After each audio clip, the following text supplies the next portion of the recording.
Nesta videoaula, aplicaremos conhecimentos já adquiridos e que ilustram como esses conhecimentos podem funcionar como ferramentas que ajudam o gestor florestal a tomar decisões. O gestor florestal, muitas vezes, é confrontado com perguntas e tem que se decidir quanto às respostas. Por exemplo, quanto esperar de retorno sobre os investimentos que são feitos na área florestal? Quanto custa formar um determinado plantio florestal? Quanto podemos esperar de crescimento das árvores nesse plantio? Que preço eu poderia cobrar do metro cúbico produzido e vendido em pé nesses plantios, por exemplo? E até quanto pagar pela terra para que compense em desenvolver nessa área um projeto florestal? Certamente o gestor florestal precisa saber justificar tecnicamente cada resposta.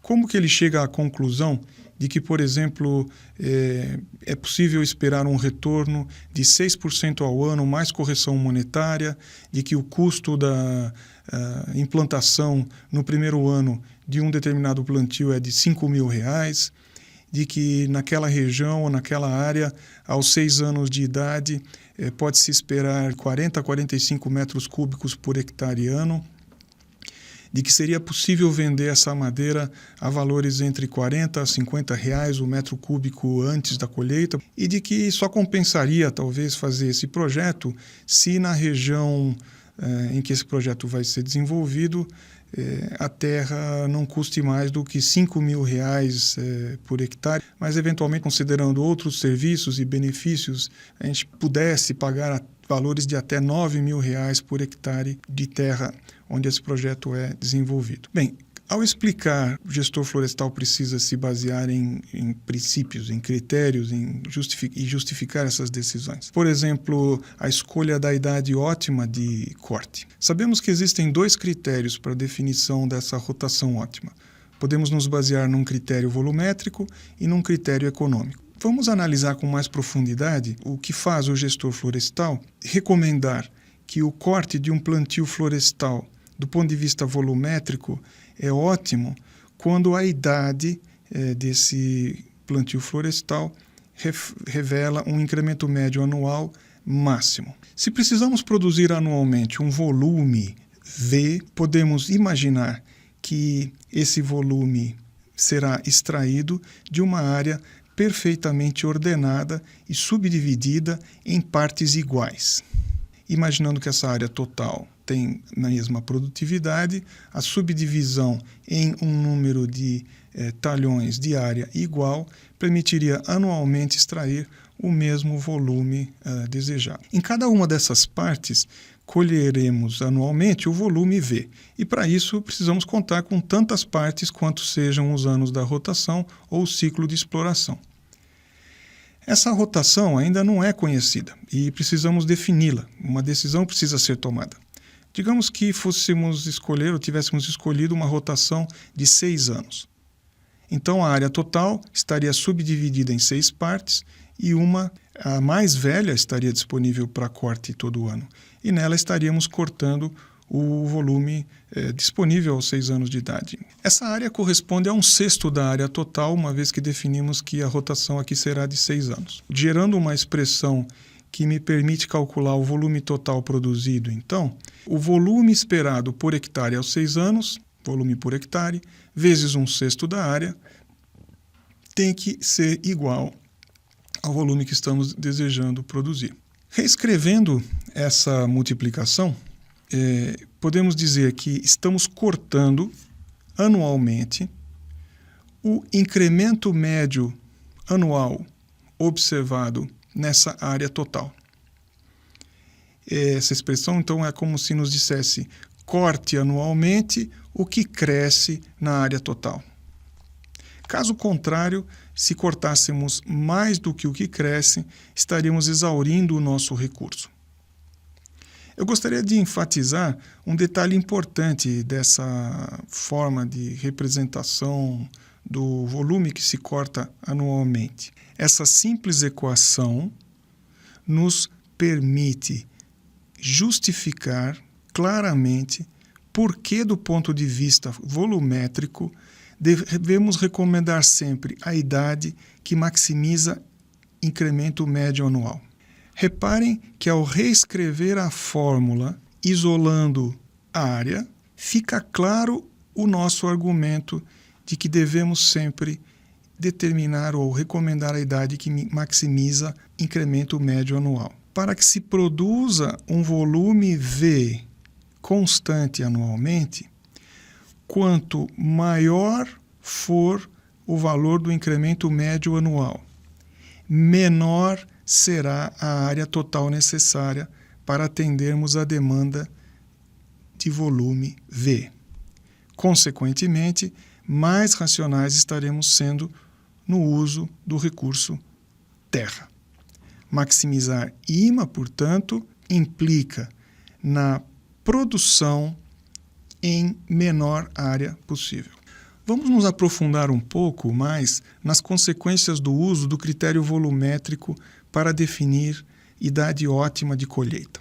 O eucalipto, dependendo de aspectos silviculturais e genéticos, das propriedades físicas e nutricionais do solo e do regime de chuvas da região, cresce segundo diferentes curvas de crescimento. Portanto, para cada caso, podemos observar uma idade a qual o incremento médio anual é máximo, diferente dos demais. Para curvas que representam a produção em áreas de boa fertilidade, o resultado em geral é uma idade de máximo IMA inferior àquelas áreas em regiões de média produção. A expectativa nesse caso é de que o máximo incremento médio anual acontecesse entre 7 e 8 anos de idade. Já em áreas de maior produção, a expectativa de maximização do IMA ocorre em idades próximas aos 5 anos de idade. Vamos recorrer novamente aos conceitos de incremento corrente anual e incremento médio anual. Lembrando que volume é função da idade, que o incremento médio anual é definido como a simples razão entre volume e idade, e que o incremento corrente anual é o crescimento observado no último período de crescimento. Temos como condição de máximo incremento médio anual que o incremento corrente anual tem que ser igual ao incremento médio anual. Maximizar o incremento médio anual resulta nesta igualdade. Podemos fazer um pequeno ajuste nessa equação e representar do lado esquerdo a taxa de crescimento, incremento corrente anual dividido pelo volume observado, e do lado direito, para manter essa igualdade, ficamos apenas com o inverso da idade. O volume passou para cá e do lado direito ficamos apenas com o inverso da idade. Então, é como se disséssemos, olha, estamos no ponto de máximo incremento médio anual quando a taxa de crescimento for igual ao inverso da idade em que esse volume, esse crescimento é observado. Já o critério econômico de definição da rotação ótima exige uma outra abordagem. Podemos começar resgatando o conceito de que, em geral, quando a terra é arrendada para uma atividade agrícola qualquer, o custo desse arrendamento é definido como uma fração do valor da terra. Essa fração corresponde, em geral, a um valor próximo à taxa de juros que o dono da terra deseja receber caso aplicasse os seus investimentos que hoje estão imobilizados em uma determinada área. Podemos definir o valor da terra como sendo o valor presente da série perpétua de ciclos ótimos de exploração dessa área. Essa seria uma forma técnica de atribuir um valor à terra. Usando o princípio de Faustmann, a terra vale pelo que dela se extrai numa série perpétua de ciclos de exploração. Portanto, poderíamos dizer, olha, o valor dessa terra é fruto do seu uso. E o seu uso hoje seria resultado de dedicá-la perpetuamente ao ciclo de produções florestais. Podemos assim comparar então o valor da terra de mercado com o valor técnico que o uso na área florestal lhe atribui. Se considerarmos que o valor da terra é equivalente ao valor presente do seu uso perpétuo, ou seja, o valor presente de repetirmos perpetuamente o mesmo fluxo de caixa com suas receitas e custos, o valor presente dessa série perpétua de pagamentos é calculado pela fórmula de Faustman, ou valor esperado da Terra. Na parte de cima da fórmula, colocamos o VPL vezes 1 mais a taxa elevado a n, isso para que esse valor de VPL que era calculado no início seja, de fato, considerado no final do fluxo.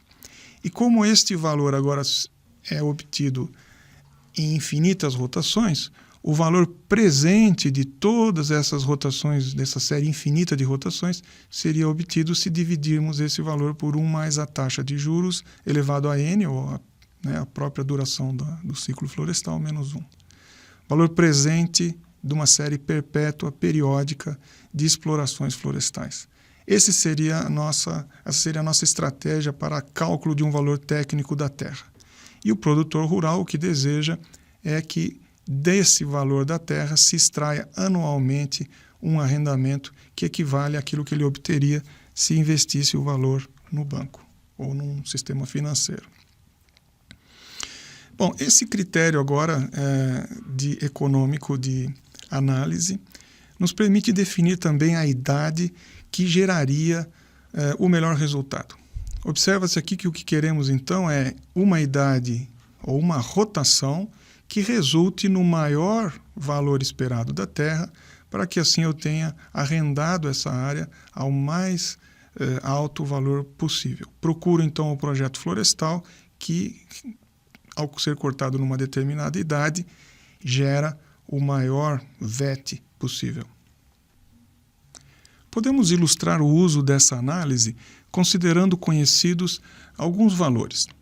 Conhecemos o custo de implantação I, o preço de venda da madeira P, a função de produção e crescimento, que nos permite calcular o volume a cada idade, e conhecemos a taxa de retorno desejada pelo investidor. O que buscamos é a idade que maximiza o VET. A expressão resultante desse critério nos impõe esta igualdade. Estaremos maximizando o VET quando a idade, o custo de implantação, o preço e o volume observados igualarem estes dois termos. Crescimento dado um determinado volume, do lado esquerdo a taxa de crescimento, e do lado direito os valores desejados de retorno, de implantação, preço e taxa de juros. Observem que do lado esquerdo procurou-se manter um termo idêntico àquele obtido para o critério volumétrico.